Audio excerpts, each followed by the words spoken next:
Welcome friends, 𝐒𝐤𝐚𝐴 চ্যানেলে আবার নতুন ফ্যান্টাস্টিক ভিডিওতে স্বাগত। তো আজকে একটি লাইটরুমে এই ধরনের ফটো এডিটিং শেখাবো। ঠিক আছে, বিফোর আফটার দেখতেই পাচ্ছ তোমরা, খুব একটা অ্যামেজিং ফটো এডিটিং, এবং ভিডিওটি শেষ পর্যন্ত দেখার জন্য অনুরোধ করছি। খুবই একটি সুন্দর এডিটিং। তো সবথেকে প্রথম লাইটরুম অ্যাপ্লিকেশানটা ওপেন করে নেবো, এবং লাইটরুম অ্যাপ্লিকেশানটা যাদের নেই তারা ইনস্টল করে নেবে এবং একটা অ্যাকাউন্ট ক্রিয়েট করে নেবে। ওকে, তো এরপর আমরা নিচে অনেকগুলো অপশান দেখতে পাবো, লাইব্রেরি, শেয়ার, তারপর লার্ন আর ডিসকভারের মধ্যে অনেক কিছু যেগুলো পোস্ট কেউ করে সেগুলো দেখতে পাই। আর লাইব্রেরির মধ্যে আমরা এগুলো পাই। বেসিক্যালি আর কিছু আমাদের জানার দরকার নেই। আমরা এই লাইব্রেরির মধ্যে ক্লিক করার পরে আমরা যে অল ফটোসে ক্লিক করে দেখতে পাচ্ছি জিরো হয়ে আছে, অর্থাৎ একটা ফটো অ্যাড নেই। এখানে আমাদের ফটো অ্যাড করতে হবে, তবে আমরা এডিটিং করতে পারবো। তো একদম নিচে যাওয়ার আগে তার আগে এখানে যে অ্যাকাউন্ট ক্রিয়েট করেছে আমার নাম দেওয়া আছে, এখানে দেখতে পাচ্ছি এইভাবে অ্যাকাউন্ট ক্রিয়েট করলে তোমাদের নাম দেখাবে। ঠিক আছে, এটা করতে পারবেন। তো নিচে যে প্লাস আইকনটি থেকে আমি আমার ডিভাইসের ফোল্ডার যেটা ফাইল পারমিশন দিয়ে দিলে সঙ্গে সঙ্গে আমার সব ফটো চলে আসবে, ভিডিও চলে আসবে। এখান থেকে আমাকে ফটো সিলেক্ট করে নিতে হবে, ডিভাইস করতে পারি বা টাইম করলাম আর টাইম অনুযায়ী। তো আমি যেগুলো সিলেক্ট করার সঙ্গে সঙ্গে নিচে দেখাচ্ছে কতগুলো ফটো সিলেক্ট হয়েছে। তো আমি যদি একটা ফটো সিলেক্ট করি, ওয়ান ফটো সিলেক্টেড দেখাচ্ছে। এরপর আমরা অ্যাড বাটনে ক্লিক করে অ্যাড করে নেবো। অ্যাড করার সঙ্গে সঙ্গে দেখতে পাবো অল ফটোসের 0 থেকে 1 হয়ে যাবে, অর্থাৎ একটা ফটো আপলোড করেছে দেখাচ্ছে যে 1 ফটো সাকসেসফুলি ইম্পোর্টেড। ঠিক আছে, তো এরপর অল ফটোসে চলে যাবো। অল ফটোসে যাওয়ার পরে ওই ফটোটা ক্লিক করবো। ক্লিক করলে ওই ফটোটার মধ্যে যে এডিটিং বা ফটোটার ডিটেলস সব কিছু এখানে দেখতে পাবো। তো আমরা খোলার পরে ফোনটাকে একটু রোটেট করে নেবো। রোটেট করে নিলাম। রোটেট করার পরে আমরা প্রথমে বুঝে নেবো, এই দেখো ছবিটা খুবই সুন্দর একটি ছবি, এটাকে আমরা এডিটিং করে দেখাবো। আর তার আগে আমরা একটা জিনিস দেখে নেবো, এই ফটোর ইনফরমেশান এডিটিং যে অপশানগুলো আছে। প্রথমে আছে এডিট অপশানের যে ডান দিকে একদম ধারে যে অনেকগুলো অপশান দেওয়া আছে, ওইগুলো হচ্ছে এডিটিংয়ের অপশান। এগুলির মাধ্যমে এডিট করা হবে, এইগুলিতেই আমি মেন পয়েন্টে আসবো। তো ভিডিওটি শেষ পর্যন্ত দেখতে থাকো। আর এর ইনফরমেশান অপশান থেকে ফটোর ইনফরমেশান জানতে পারবো, কোন টাইপের ফটো, যে জেপিজি, কোন তারিখে তোলা হয়েছে, কোন মোবাইল থেকে, কত আইএসও, কত শাটার, সব কিছু দেখতে পাবো। ঠিক আছে, আর রিভিউ থেকে আমি রেটিং দিয়ে আমি ছবিটাকে আমার লাইটরুমের মধ্যে করে রাখতে পারবো, সেভ করে রাখতে পারবো, বা পরে যদি রেটিং অনুযায়ী সার্চ করি সেই ফটোগুলো দেখতে পাবো। ঠিক আছে, মাল্টিপল ফটো, খুব সুন্দর ফটো, কোনো খারাপ ফটো, সবগুলো আমরা এখানে করতে পারি। বা অ্যাক্টিভিটির মধ্যে কোনো অ্যাক্টিভিটি থাকলে দেখাবে, এখানে নেই তাহলে আমি এডিটে চলে গেলাম। তো এরপরে এই যে মাস্কিং দেখতে পাচ্ছি, মাস্কিংটা হচ্ছে প্রিমিয়ার ফিচার। অনেকের ধারণা হয় মাস্কিং যদি প্রিমিয়াম ফিচার না মারায় অনেক কিছু এডিটিং করা যায় না, একদম ফুল ধারণা। ঠিক আছে, তো এইগুলো প্রিমিয়াম ফিচার আমারও দেখতে পাচ্ছ স্টার হয়ে আছে, অর্থাৎ নেই। তো আমি এটা ছাড়াও করতে পারবো। এরপরে আমরা ক্রপে চলে আসলাম। ঠিক আছে, নেক্সট অপশান ক্রপে আসার পরে এখান থেকে আমরা ক্রপ করতে পারবো। ক্রপের অনেক রকম সাইজ পেয়ে যাবো, 1:1, 1:2, 2:3, অনেক কিছু অপশান পেয়ে যাবো। এখান থেকে আমি মাল্টিপলভাবে করতে পারি। এটা রিডু বাটন পেয়ে যাচ্ছি। ঠিক আছে, তো এরপরে আমরা এটা স্টেট করতে পারবো, আনলক করতে পারবো। তারপরে আমরা স্টেট করতে পারবো ছবিটাকে। তারপরে আমরা ছবিটা যদি টেরা বাঁকা থাকে এটা স্টেট করতে পারবো। এরপর আমাদের রোটের অপশান পেয়ে যাচ্ছি। ঠিক আছে, রোটের অপশান থেকে আমরা ছবিটিকে ঘোরাতে পারবো, এদিক ওদিক সব দিকে ঘোরাতে পারবো। এরপরে ফ্লিপ করতে পারবো। ঠিক আছে, ওপর নিচে বা লেফট রাইট ফ্লিপ করতে পারবো। করার পরে আমরা এটা ডান করে নিলাম। করার পরে নেক্সট অপশান পাচ্ছি প্রিসেট। এই প্রিসেট থেকে আমরা যে অপশানগুলো পাবো, এটা রেডি করা আছে প্রিসেট। আমরা ক্লিক করার সাথে সাথে আমাদের সেরকম করে দেবে। এই যে রেকমেন্ডেড উপরে স্টার দেওয়া আছে, তার মানে এটা আছে প্রো ভার্সান, প্রিমিয়ার ভার্সান। কিন্তু রেকমেন্ডেড যদি ক্লিক করি, find the best preset for your photo. তো এই ফটোর জন্য যেগুলো বেস্ট প্রিসেট সেগুলো লাইটরুম থেকে আমাদের দিচ্ছে, রেকমেন্ড করছে। আমরা যদি এগুলো নিতে চাই, এগুলোতে ক্লিক করলে এক ক্লিকে আমাদের ফটো রেডি হয়ে যাবে। ঠিক আছে, তো এগুলো বিগিনার্সদের জন্য ঠিক আছে। তো আমি যেহেতু ভালো একটা প্রো লেভেলের এডিটিং শেখাচ্ছি, তাই জন্য আমি এটা দেখাবো না। আর ইয়োর্সে আরও অনেক পেয়ে যাবে। তোমরা নতুন তারা এখান থেকে ফটো এডিটিং করতে পারো, তোমাদের ছবি হিসাবে প্রত্যেকটাতে ক্লিক করে করে দেখতে পারবে। তো আমি এখন আন্ডু করে নিচ্ছি। আন্ডু করে নেওয়ার পরে আমরা কেটে দেবো এটাকে। এরপরে আমরা নেক্সট অপশান পেয়ে যাবো ফার্স্ট স্টেপ লাইট অ্যাডজাস্টমেন্ট। ঠিক আছে, তো এরপর আমরা যে লাইট অ্যাডজাস্টমেন্টে যাব, তার আগে এটা দেখতে হচ্ছে অটো লাইট অ্যাডজাস্টমেন্ট। ঠিক আছে, এটা হচ্ছে ম্যানুয়ালি কালার লাইট অ্যাডজাস্টমেন্ট, আর তার উপরটা ছিল অটো। অর্থাৎ এখানে দেখতে হচ্ছে হাইলাইটারে সব অটোমেটিক ছিল, এখন 0 হয়ে গেল। তো আমি যখন এই অটো লাইট অ্যাডজাস্টমেন্টে ক্লিক করবো, দেখতে পাবে দেখো এই যে অটো অ্যাডজাস্টমেন্টে ক্লিক করার সাথে সাথে কম বেশি যেগুলো করে নেবে, অর্থাৎ লাইটরুম থেকে অটোমেটিক্যালি একটা অ্যাডজাস্ট করে দিল। এরপরে আমরা ম্যানুয়ালি করবো। তো সবথেকে প্রথমে কন্ট্রাস্টটাকে ফুল করে নিতে হবে, এবং এক্সপ্রেশন যা আছে থাকবে, আর হাইলাইটটাকে একদম কমিয়ে দিতে হবে, আর শ্যাডোটাকেও ফুল করে দিতে হবে। আমি এটা এই ফটোর অনুযায়ী বলছি। ঠিক আছে, তো তোমার ফটো অনুযায়ী তুমি এটা করবে। ঠিক আছে, এরপর হোয়াইটটাকে একটু বাড়িয়ে ব্ল্যাকটাকে একটু কমাবো। আর তারপরে আর এখানে কিছু কাজ নেই। ঠিক আছে, তো এটা হচ্ছে লাইটের কারেকশান গেল। এরপরে আমরা কালার কারেকশান করব, ঠিক আছে। এরপরে আমরা স্টেপ 2তে চলে যাব, ঠিক আছে।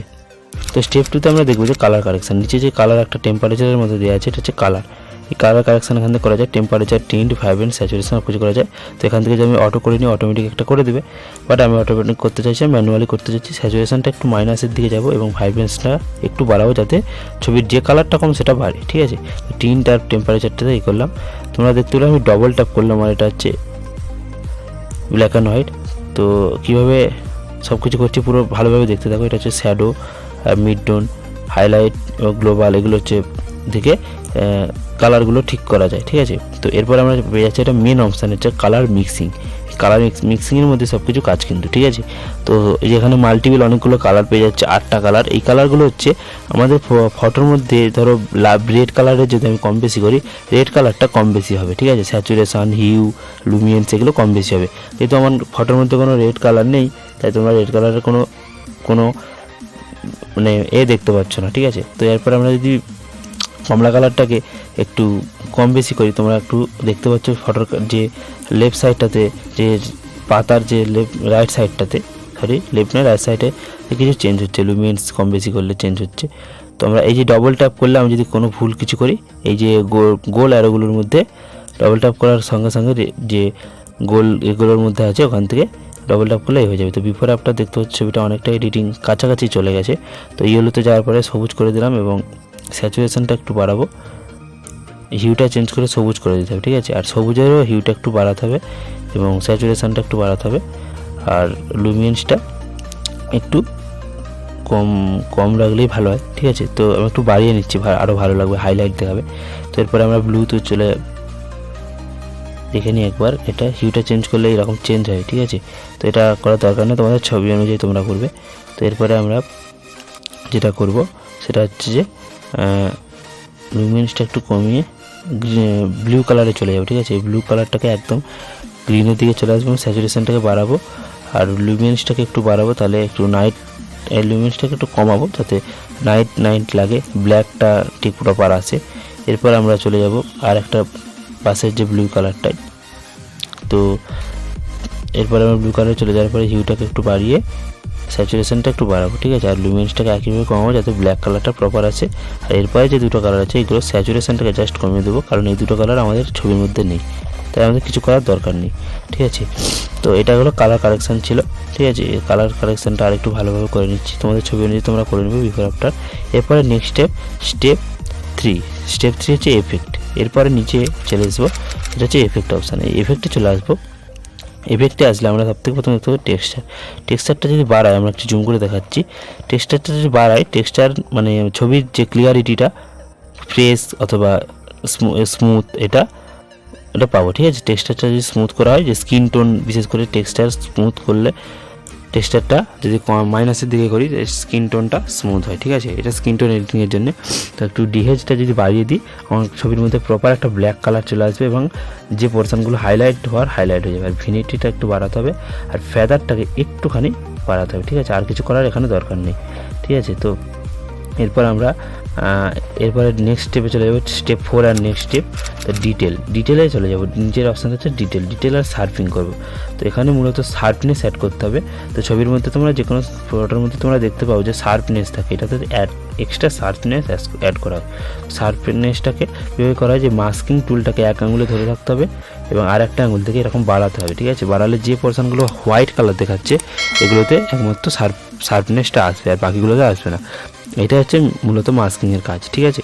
তো মাস্কিং এভাবে করতে হয়। এরপরে কালার নয়েজটাকে একটু বাড়িয়ে নেবো যাতে কালার যে নয়েজ যেটা আছে সেটা কারেকশান হয়ে যায়। এরপরে স্মুথনেসটাকে একটু বাড়াতে হবে আর ডিটেলটাতে একটু অ্যাড করতে হবে ছবির মধ্যে ডিটেল আনার জন্যে। তো স্মুথনেসটাকে একটু কমিয়ে দিলাম। এরপরে আমরা আর কিছু করার দরকার নেই, এগুলো লেন্স কারেকশান, এগুলো করার কিছু দরকার নেই।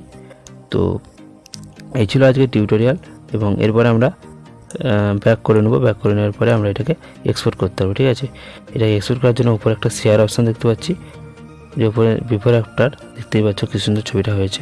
এরপর আমরা শেয়ার অপশানে চলে যাবো, ঠিক আছে। ছবির ক্লিয়ারিটি একদম পারফেক্ট আছে, এক্সপোর্টে চলে যাবো। এরপরে একদম নিচে দেখতে পাবো এক্সপোর্ট অ্যাজ। এক্সপোর্ট অ্যাজে যাওয়ার পরে আমরা এখানে এক্সপোর্ট করতে পারবো। এখানে ইনক্লুড ওয়াটারমার্ক দিতে পারি, ওয়াটারমার্ক দিতেও পারি নাও পারি, ওটা কোনো অসুবিধা নেই। এরপর আমরা ওয়াটারমার্কের টেক্সটে কোনো কিছু যদি দিতে চাই, আমাদের নাম বা কিছু এখানে চলে আসবে, ঠিক আছে। তো এটা না দিলেও কোনো অসুবিধা নেই। তো আমরা এখন ওয়াটারমার্ক দেবো না, ব্যাক করে নিলাম। তো ফাইল যে প্রিসেটটা আছে, প্রিসেটে ক্লিক করে এটা সেভ জেপিজি লার্জ করলে ছবির কোয়ালিটি ভালো আসে এবং কোয়ালিটিটাকে একদম 100% রাখতে হবে। আর এই যে উপরে জেপিজি দেওয়া আছে, এটা জেপিজি সিলেক্ট করতে হবে, ঠিক আছে। এরপর যে ইনক্লুড ওয়াটারমার্কটা অন অফ করতে পারি, আমি অফ করে নিচ্ছি। এবং না লাস্ট যে অপশানটা একদম ওপরে ডান দিকে যে এক্সপোর্টে ক্লিক করার সাথে সাথে যে টিক চিহ্নটা ক্লিক করার সাথে সাথে প্রিপেয়ারিং হচ্ছে, মাল্টিপলভাবে করা যায় আর সিঙ্গেলভাবে করা যায়। তো এই ছিল আজকে টিউটোরিয়াল। ভালো লাগলে অবশ্যই লাইক করার জন্য অনুরোধ করছি এবং চ্যানেলে নতুন হয়ে থাকলে চ্যানেলটি সাবস্ক্রাইব করে নিন, কারণ এই ধরনের ভিডিও আমি চ্যানেলে দিয়ে থাকি। এবং নোটিফিকেশান বেল আইকনটিতে ক্লিক করতে ভুলো না, বিকজ নোটিফিকেশানটি তোমার সবথেকে আগে পৌঁছে যাবে যখনই আমি ভিডিও প্রথম আপলোড করব। Thanks for watching.